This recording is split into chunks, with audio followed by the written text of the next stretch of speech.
that orange so fucking.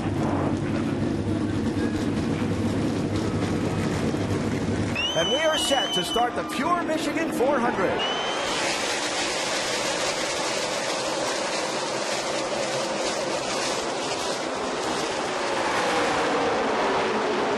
Oh, trouble in the grass. Caution out, David Gilliland in trouble off turn 4. It's like he got away with it. Watch the move Sam Hornish in this 22 makes. The wheels are turned to the right. Now he's going to turn to the left. Sam said, uh-oh, I got to do something quick. Yeah, you're thinking about this point as a driver. This isn't going to turn out too good. You're expecting to get hit in the right rear, which is just going to send you head on into the wall. But fortunately for Sam and for David, that didn't happen.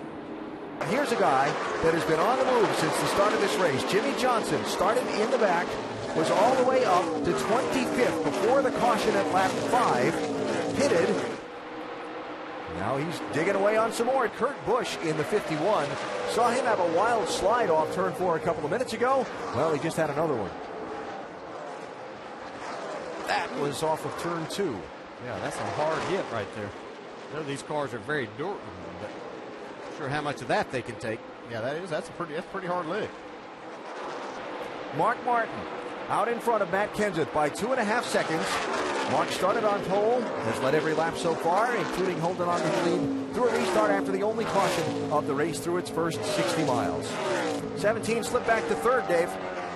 He was back to fourth, Alan, so I guess he's one of those guys who wasn't one of the big winners on the round of pit stops.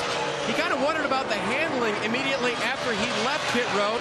Part of the problem Matt complained before the round of pit stops was the car felt on top of the track, like the tires were overinflated. Well, they got the air out, but it's tough to handle right now. But take a look real quick, the 14 car going one lap down. Tony Stewart currently in 27th. What's going on there?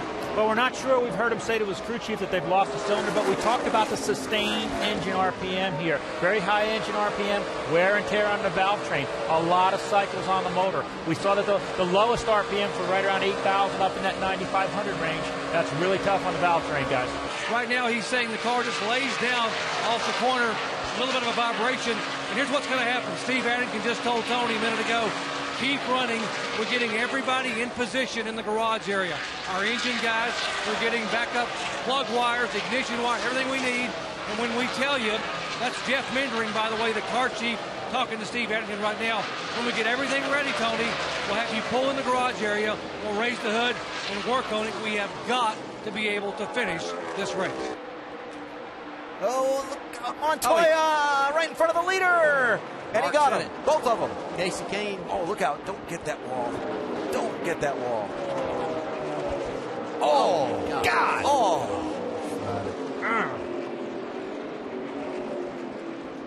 Wow. A strange and terrible wreck as Mark Martin was caught up in an accident in front of him off turn 4, spun down pit road, and caught the butt end of the opening of pit wall. You see Mark climbing from the car there, fortunately, because look where that car hit that wall just behind the driver's compartment. So this began. Mark had Casey Kane coming up from behind him, racing for the lead. Juan Pablo Montoya and Bobby Labonte were racing right in front of him in turn 4. Yeah, and Mark had caught these cars. You can see Bobby Labonte looks like just loses it, gets loose with that car right up behind him there. But Mark had been there for a while, and you can see Mark spinning now. Not much you can do except hold on and lock the brakes as a driver at this point in time. And right there. Oh. Yeah, I was lucky the crew members weren't injured there as well. I'm telling you, that was just a crazy accident. Mark's trying to keep it off the wall right here and keep it a little damaged as he possibly can, but just can't get it back out. Wow, you can see all the oil go out from under instantly it ruptured that oil tank. That could have been a big problem if it had caught fire immediately. Man.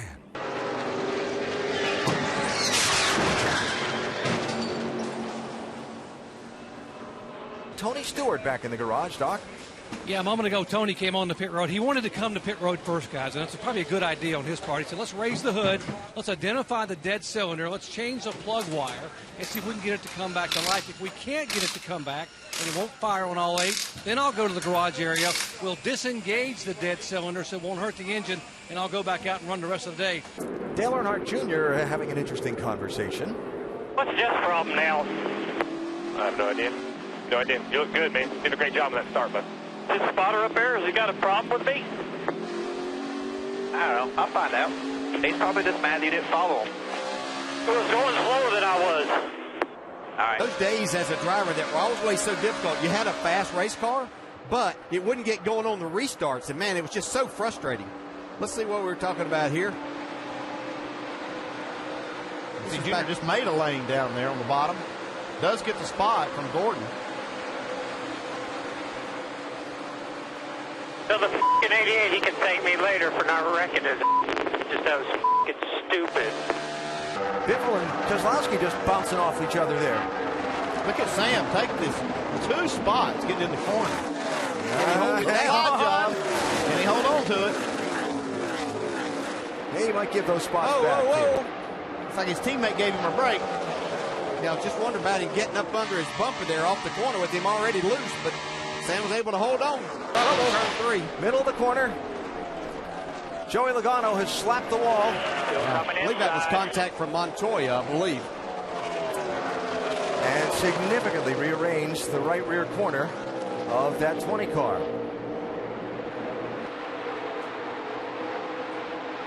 Oh, yeah.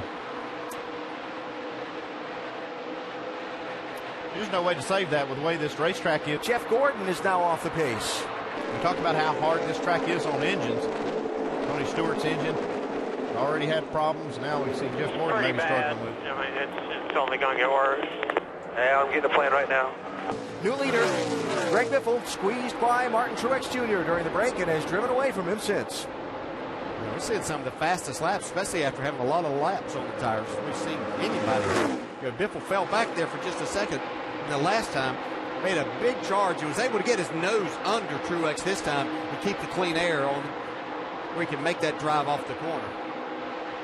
So Greg Biffle, a one-time winner so far this season. That was all the way back at Texas in April. So Junior now the leader. Junior, Jimmy Johnson, Denny Hamlin, Marcos Ambrose, Casey Kane now the top 5 as Kane continues to try and recover from the spin while running second earlier. Greg Biffle, first to have pitted, or first off the pit lane, restarted 11th, trying to get 6th, 3 wide here off turn 4.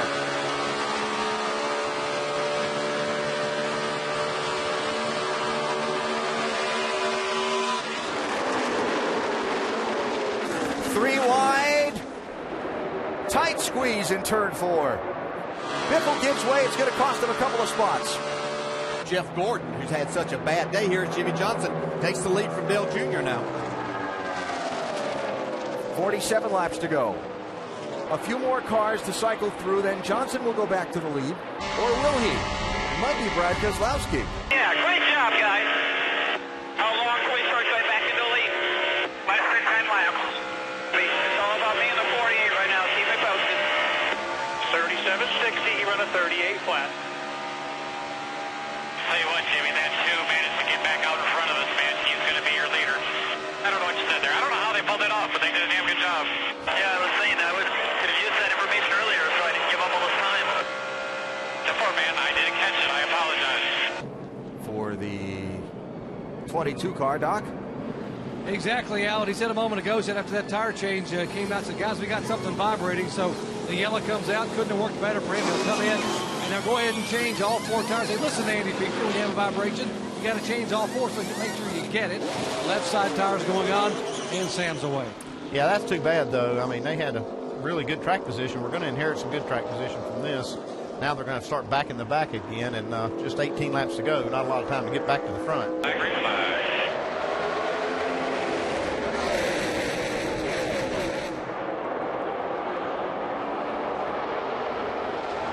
Greg Biffle charging down low in the 16 car.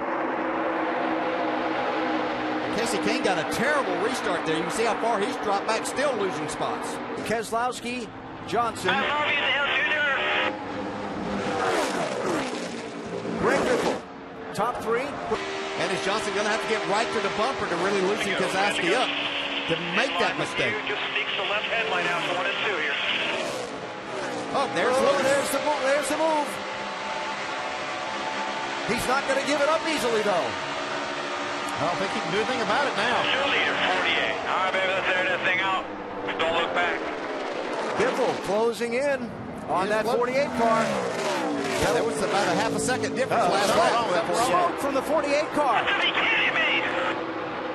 Just make sure we finish it, bud. Other Hendrick Motorsports cars with engine troubles earlier today. Inside of 6 laps to go, Johnson loses the lead, Dave. A lap ago, he said motor laying down, and they radioed back as if they weren't sure if he was kidding or not. He's not. And there it goes. Might bring a caution out. Stay on the bottom. That's it, it's dead. Green flag.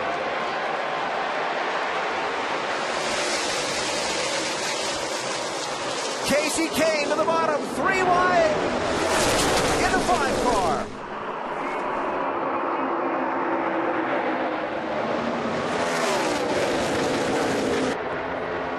Greg Biffle entered the race second in the championship. He leaves with the point lead. Biffle wins at Michigan. Keselowski barely over Kane for second.